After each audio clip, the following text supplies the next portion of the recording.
I've just had a question about these cabinets. These are wall cabinets. You can see they're high-level cabinets like that. And so someone's asked me a question about what I can do with these in terms of making them see-through. Now, it's all got to do with classes. I've got a class here called wall unit, but we need to look at each cabinet or look at the cabinet style, because under the cabinet style in the 2D plan view, there's a setting here for the 2D cabinet box class. So I'm going to create a new class. Let's go duplicate and edit. This is going to be my wall unit plan view.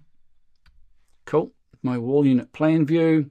So when I select my cabinet and I edit the style, one of the options I've got here is the 2D cabinet box class. So I'm going to choose wall unit plan. So let's have a look at that. Now that I've assigned that to that class, I can click on that and they all vanish. That's the 2D portion.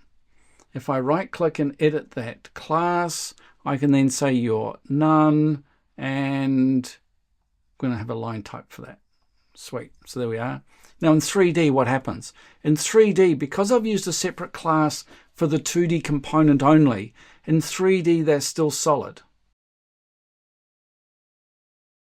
Hey, that's my solution. I hope you like that. Don't forget to give it a thumbs up, give it a like. If you want to be notified every time I post a new movie, hit the subscribe button. It's really useful for other people to find these movies.